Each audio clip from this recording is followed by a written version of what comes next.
अब तक 2 चरणों के चुनाव में 2017 में भाजपा के लिए सबसे कठिन दूसरे चरण की मुस्लिम बहुल 55 सीटें थीं। इसमें से उसे 38 पर सफलता मिली थी। इसके बाद अगले 2 चरण में भाजपा का औसत ठीक-ठाक था।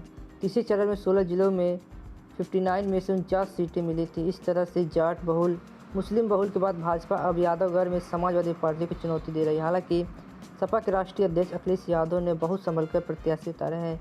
भाजपा ने तीसरे चरण में अखिलेश यादव की करहल सीट से एसपी सिंह बघेल को उतारकर चुनाव को पेचीदा बना दिया। हालांकि समाजवादी पार्टी के नेता शिवपाल सिंह यादव कहते हैं कि इस क्षेत्र की जसवंत नगर, करहल जैसी कुछ ऐसी सीटें जहां भाजपा या किसी दल को जीतने का सपना देखना नहीं चाहिए। यहाँ की जनता नेताजी और समाजवादी पार्टी पर भरोसा करती है। जसवंत नगर से खुद शिवपाल सिंह यादव मैदान में है। 2017 में बसपा प्रमुख मायावती के हाथ दूसरे और तीसरे चरण में खाली रह गए थे। यह विधानसभा चुनाव मोदी लहर में हुआ था और इसमें समाजवादी पार्टी के भी कई बड़े नेता चुनाव हार गए थे। इस बार भी इस क्षेत्र में कई वीआईपी प्रत्याशी हैं। फर्रुखाबाद से प्रदेश कांग्रेस के पूर्व अध्यक्ष, पूर्व केंद्रीय मंत्री की पत्नी लुईस खुरीस भी मैदान में है। कन्नौज से आईपीएस की नौकरी छोड़कर भाजपा से टिकट का चुनाव लड़ रहे असीम अरोड़ की प्रतिष्ठा भी दांव पे है। महाराजपुर से योगी सरकार के मंत्री सतीश महाराणा भी चुनाव मैदान में है। उत्तर प्रदेश के 3 क्षेत्र को समेटेगा तीसरा चरण। तीसरे चरण में अवध, पश्चिमी उत्तर प्रदेश, बुंदेलखंड की सीटें आती हैं। मैनपुरी, इटावा, कासगंज, फिरोजाबाद और हाथरस में कुल 19 सीटें आती हैं और सभी पश्चिमी उत्तर प्रदेश के जिले हैं। जबकि कानपुर, कानपुर देहात, औरैया, फर्रुखाबाद, कन्नौज, इटावा के 6 जिलों की 27 विधानसभा सीटें अवध क्षेत्र का हिस्सा हैं। झांसी, महोबा, हमीरपुर, ललितपुर, जालौन जिले की 13 विधानसभा सीटों में मतदान भी इसी चरण में 20 फरवरी को होगा। बुंदेलखंड में तो विपक्ष को 2017 में एक भी सीट हासिल नहीं हुई थी। तीसरे चरण में 16 में से 10 जिलों में उसी मायूसी हाथ लगी थी। यादव बेल्ट में भाजपा ने परचम फहरा दिया था। इसमें एटा, इटावा, कन्नौज, मैनपुरी, फर्रुखाबाद, कानपुर देहात में समाजवादी पार्टी की जड़ें काफ़ी मजबूत रही हैं। यादव बहुल क्षेत्र में 2012 के चुनाव में समाजवादी पार्टी ने जबरदस्त सफलता के झंडे गाड़े थे। इस बार सपा को रफ्तार देने के लिए काफ़ी कुछ मैनेज किया है।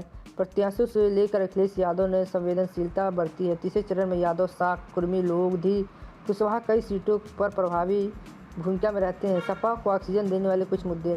कांग्रेस पार्टी कानपुर बकरू गांव के विकास दुबे प्रकरण को हवा दे रही है। इस प्रकरण में मारे गए अमर दुबे की नव विवाहिता पत्नी खुशी दुबे जेल में है। खुशी दुबे के अपराध को लेकर स्थिति स्पष्ट नहीं है। कांग्रेस ने उनकी बहन को मैदान में उतारा है।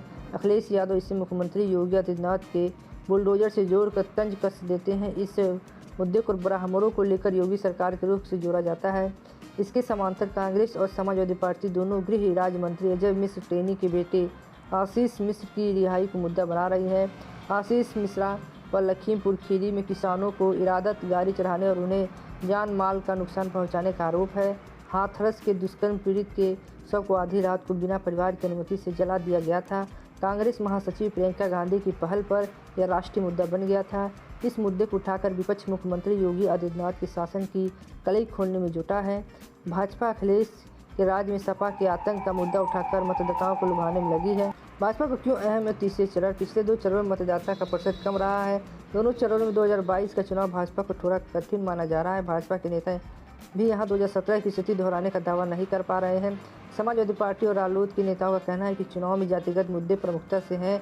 तीसरे चरण में हवा हावी है, जबकि भाजपा नेताओं का कहना है कि चुनाव जातिगत मुद्दे से बाहर आ गया है। इन दोनों तथ्यों का परीक्षण इसी तीसरे चरण में होना है। एक केंद्रीय मंत्री को पहले के दोनों चरणों में 65-70 सीटें मिलने का भरोसा है। सहारनपुर के एक भाजपा नेता के मुताबिक 2 चरण में 113 सीटों में से 68-75 मिल जाएंगी, जबकि समाजवादी पार्टी रालोद के नेता दोनों चरणों में 75-90 सीटें पाने का दावा कर रहे हैं। ऐसे में तीसरे चरण के सत्ता पक्ष और विपक्ष दोनों के हाथ में चुनावी लड्डू आने की संभावना है। इस चरण में मतदान की स्थिति को एक तरह से संजीवनी देने वाली मानी जा रही है। तो आपको क्या लगता है, किसको संजीवनी मिलेगी, किसको नहीं मिलेगी? अपना कमेंट करके ज़रूर बताएं। आज के लिए बस इतना है, फिर मिलते हैं नई वीडियो में। जय हिंद, जय भारत। आप देखते रहें वीडियो जी न्यूज़ का।